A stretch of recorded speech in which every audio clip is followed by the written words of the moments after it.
There is, of course, God. But who is God? The God which we have created according to our needs, ascribing human attributes to it, or the God which works according to the laws of nature? অর্থাৎ god অবশ্যই আছে, তবে কোন ধরনের god?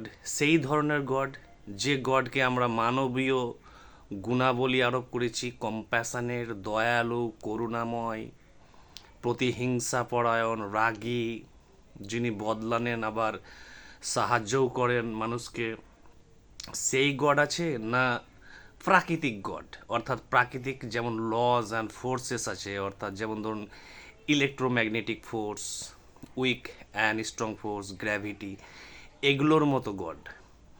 আমি খুব গভীরভাবে দেখেছি সারা বিশ্বের ফিলোসফি, সায়েন্স, রিলিজিয়ান অন্বেষণ করার পর এবং নিজের প্র্যাকটিক্যাল, স্পিরিচুয়াল অ্যান্ড ফিলোসফিক্যাল অন্বেষণে যে অবশ্যই গড আছে এবং সেটি প্রাকৃতিক গড, সেটি ধর্মীয় গড নয়।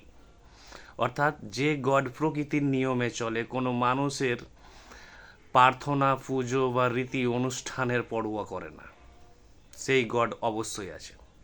কিন্তু যে গডকে আমরা বলি যে করুণাময়, দয়াবান, রক্ষাকারী, এগুলো আমরা যেহেতু মানুষ তাই আমাদের মতো করে সাজিয়েছি গডকে।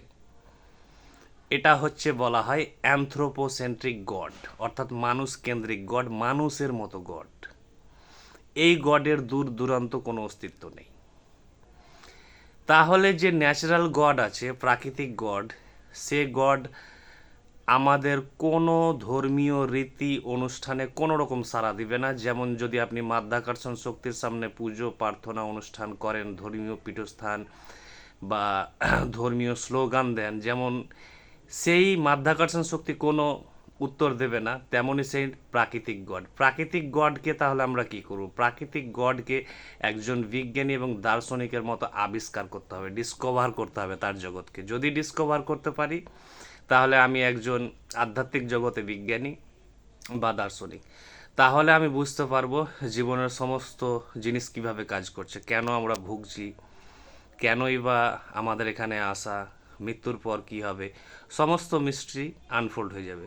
কিন্তু যদি আমরা ধর্মীয় গডে লিপ্ত থাকি, যেটার সংখ্যা অগণিত ধর্মীয় গডের ব্যাপারে, সেটা কিন্তু একেবারে বলবো মানুষের ইনভেনশন, অর্থাৎ হিউম্যান কনস্ট্রাক্ট, মানবীয় আবিষ্কার। তাই ভলতিয়ার, বার্টন রাসেল এরা নাস্তিক, আইনস্টাইন স্যার এরা প্রচলিত অর্থে নাস্তিক, কিন্তু অ্যাকচুয়ালি এরা হচ্ছেন ডেইস্ট, অর্থাৎ তারা প্রচলিত ধর্মগ্রন্থ মানেন না। তারা মানেন না যে গড কোনো কিছু দিয়ে পাঠান বা গড কোনো অবতার পাঠান, ঋষি পাঠান, এগুলো তারা মানেন না। তারা মনে করেন যে গড অ্যাকচুয়ালি ন্যাচারাল ফোর্স, যার সাথে ধর্মগ্রন্থের কোনো সম্পর্ক নেই। এই ধরনের লোকেরা হচ্ছে উচ্চমানের দার্শনিক এবং বিজ্ঞানী। তাদের জগতে আসুন, দেখবেন আপনার সমস্ত গোঁড়ামি, অজ্ঞতা, আপনার বিভ্রান্তি, ভয়, দুশ্চিন্তা সব দূর হয়ে যাবে। Thank you.